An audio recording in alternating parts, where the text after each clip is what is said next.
Hi friends, welcome to Rudhanya's kitchen. இன்னைக்கு நம்ம கத்திரிக்காய் சப்ஜி பண்றது எப்படின்னு பார்க்கலாம். அதுக்கு தேவையான பொருட்கள் பச்சை மிளகாய், மிளகாய்த்தூள், மஞ்சள்தூள், கடுகு, கறிவேப்பிலை, மல்லி இலை, கத்திரிக்காய், 2 தக்காளி, ஒரு பெரிய சைஸ் பெரிய வெங்காயம், ஒரு சின்ன கிழங்கு எல்லாம் பொடி பொடியாக கட் பண்ணி வச்சுருக்கேன். எப்படி செய்கிறதுன்னு பார்க்கலாம் வாங்க.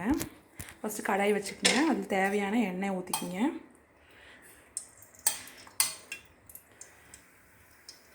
எண்ணெய் நல்லா கொதிச்சு வந்ததும் நம்ம கடுகு போட்டுக்கலாம். பாருங்கள், கடுகு நல்லா வெடிச்சிருச்சு. இந்த டைமில் நம்ம எடுத்து வச்சுருந்து கருவேப்பிலை ஆட் பண்ணிக்கலாம்.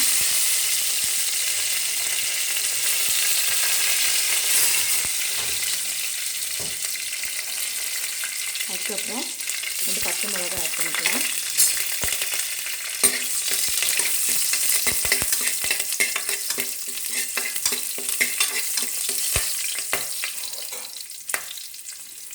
அப்போ இந்த வெங்காயம் ஆட் பண்ணிக்கலாம்.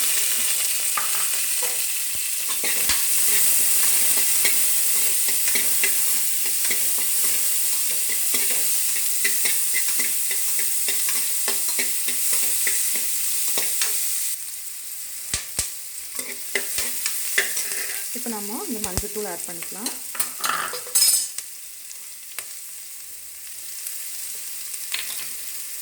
இந்த மிளகாய்த்தூள் ஆட் பண்ணிக்கலாம்.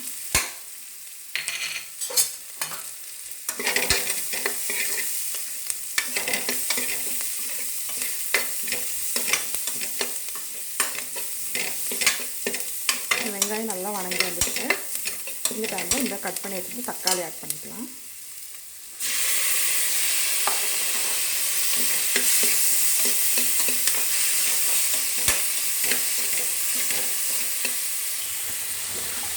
பாருங்கள், தக்காளியும் நல்லா வணங்கி வந்துருக்கு. இந்த ஸ்டேஜில் இந்த உருளைக்கிழங்கு ஆட் பண்ணிக்கலாம்.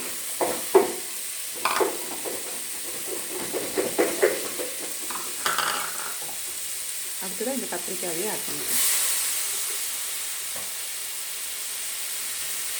கத்திரிக்காய் நீங்கள் கட் பண்ணி இதே மாதிரி இந்த உப்பு தண்ணீரை போட்டு வச்சா அந்த கலர் கருப்பு நிறம் ஆகாது. அல்லாட்டினா கத்திரிக்காய் நேச்சரே கட் பண்ண உடனே அந்த கருப்பு நிறம் வந்துடும்.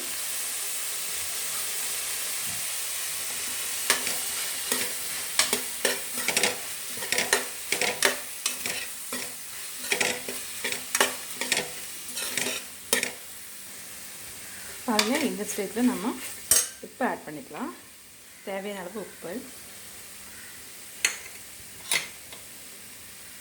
மல்லி இலை,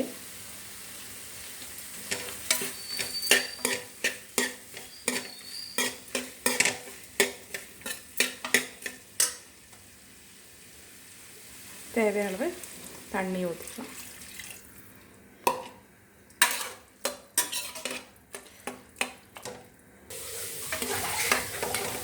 இந்த குக்கரை மூடி வச்சுக்கலாம். ஒரு 4 விசில் வச்சுக்கலாம். அதுக்கப்புறம் கத்திரிக்காய் பஜ்ஜி தயார்.